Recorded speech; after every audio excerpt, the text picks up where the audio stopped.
Right, well, first of all, we would go into SQL Management Studio and we would create a backup. Now, I always tick this box, copy only backup. That just means that the little backup you're going to create now does not affect your backup routine. You might have an automated schedule, and it just means it makes a separate backup. I always click remove because I want to make a unique file for this. So I'm going to put this in the temp folder. And I'm just going to call it controller live. I always put a date to it to make it unique. So the date happens to be this today. And I always end the file name with a dot back. If you don't put dot back, then it makes it harder to find the file afterwards. So that was just us creating a backup. It's a very small database, our database, so this completes very quickly. So we want to make a copy of this. So we just restore that same backup from that file.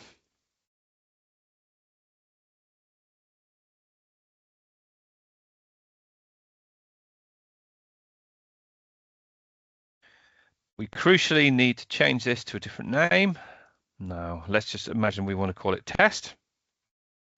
There's a few other things that you want to change as well. First of all, by default, it may, depending on how SQL's feeling that day, it may want to restore the file at the end with the same name as the original, which would have been control_live. Now, it's not doing it this today. That's it's too complicated to explain why, but that's great that it's got a nice new unique name. Just check it for the other file, which is the LDF, the log file. Again, that's test. That's great. But if it had been the same name as the database that you've just backed up, then it would not allow you to restore the database with the same file names, obviously, because it'd be clashing with an existing database. So you may have to change those manually. One other thing is that you may, again, depending on the version of SQL and various other factors, you may get this thing saying a tail log backup will be taken. This is definitely something you want to get rid of because it's pointless. So you untick that box. Okay, so we're just going to do this restore. Again, it's a small database. It finishes very quickly. So we've now got a new database called controller test, in addition to our existing one, controller live. However, obviously, when I launch controller, I still just have the same choices because it doesn't know anything about this new database. So there are two ways you can connect it. The official or traditional way is you launch this controller program, which you launched from the start menu. I've got a shortcut on my desktop. And you create a new entry in here by clicking on new and filling in all those details. However, I'm going to be a little bit lazy and I'm going to do it my quick way, which instead of typing all those in and where you have to remember the password for your SQL user, I'm going to take a shortcut by just going into this folder where you'll find a UDL file, which is basically just a text file. I make a copy of it like I've just done a moment. I rename it to whatever I want. It makes sense to call it the same name as the SQL database name. I close that. I go back into that controller configuration program.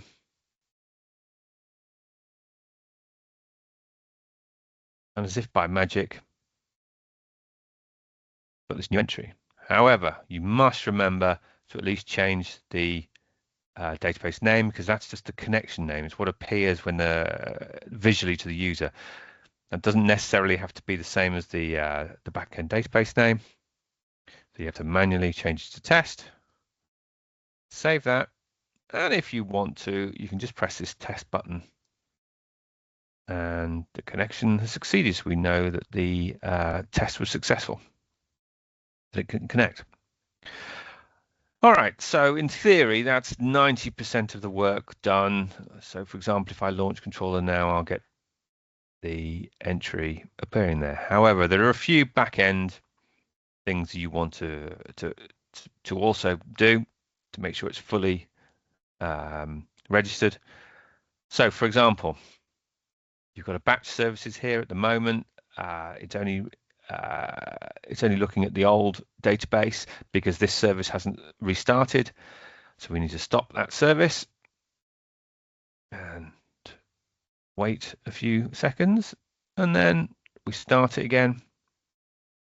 So now it's monitoring for batch jobs, for consolidation jobs and things like that. It's monitoring jobs in both databases now. Okay. The next thing you want to do is you want to go into report server. Now, for most modern installations, you typically don't need to do this step because it doesn't use the Cognos Analytics service for report server.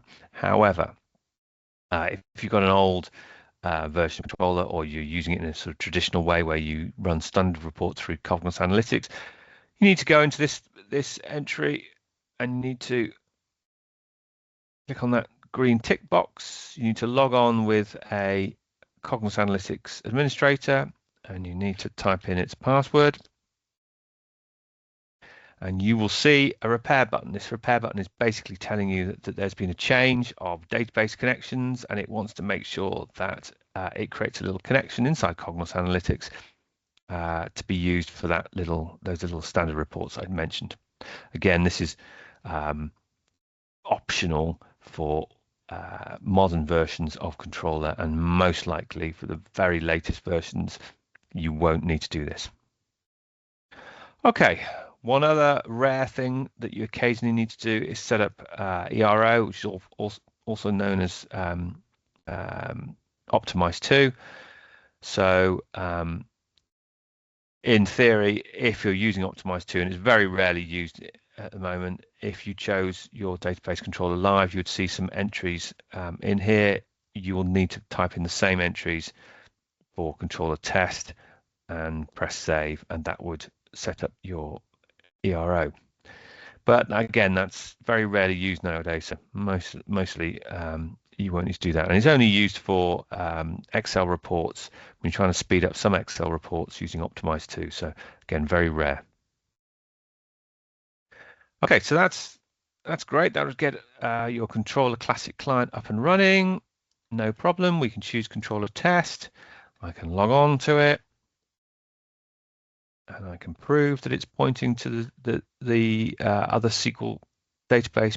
First of all, because I can see it up here saying that's the database I'm connected to. I can also go into here and scroll all the way to the bottom, and I can see that not only am I connected using a connection name called controller test, but the actual backend database, the SQL database, is also called controller test. Those two don't necessarily have to be the same, but it makes sense if they are.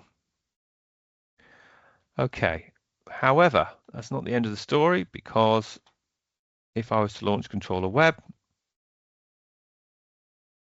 you would only see the old database here. We need to make sure that the new database turns up here.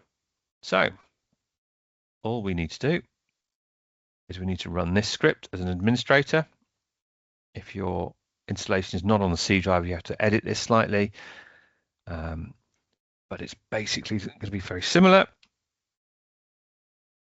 You run it as in a administrator command prompt.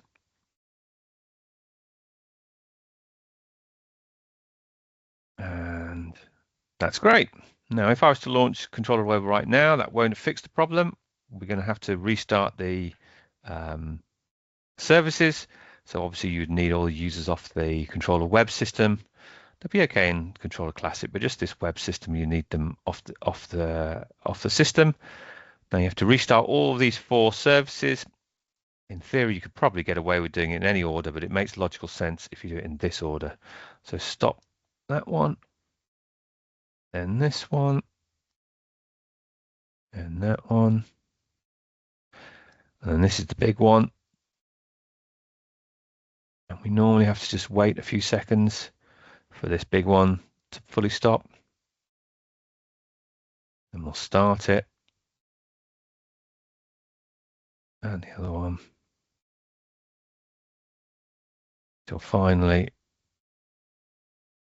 got all 4 of them running. Now it can take a few seconds for Controller Web to be up and running. Okay, and now you can see we've got both databases in. So I'll log on to the new one. And here we go. Right. Obviously, you've now got a test database. This is so typically with most customers, they'll probably have a production database. You could call it live, you could call it production, whatever you want. And then you typically have at least one test database just to play around with. But quite often you'd want to update this test database with a copy of live. You might want to do that every few months just to keep it roughly in sync. So what would you do? Well, pretty obviously, all you need to do is you'd go back into SQL Management Services, create a fresh backup of Controller Live to a back file, just like I showed you, and restore it, choosing to overwrite the test database, or you can automate it in many different ways how you do that. Just one thing just to be aware of, if you have decided to have your controller test database located on a different SQL server, so a test SQL server, which is separate from the production SQL server, then what you find is that the SQL logins being used will not quite sync up with each other, and you'll get problems logging on. It's to do with orphaned users. If I show you this, basically,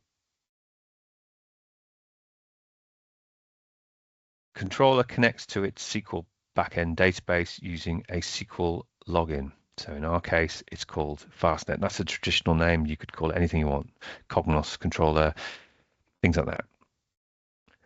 However, these are kind of unique to each SQL server. And what happens is if we have a look at it in here, if I have a look at this database, you've got this in security of the actual database, not the server. You see these users, and you have got a user called Fastnet in there. However, that's user in there is not strictly speaking the same user as you've got in your server. So they are the same if they've been created on the same server. Once you copy that database to a new SQL database server, then they become out of sync, and you have to synchronize them and remove that orphaned user. And you just run a small script which you can get off the IBM website, or you can get from HAYNE. It's very simple. But that's just a little gotcha for you. Okay, so hopefully that gives you all the information you need to create a brand new test controller database.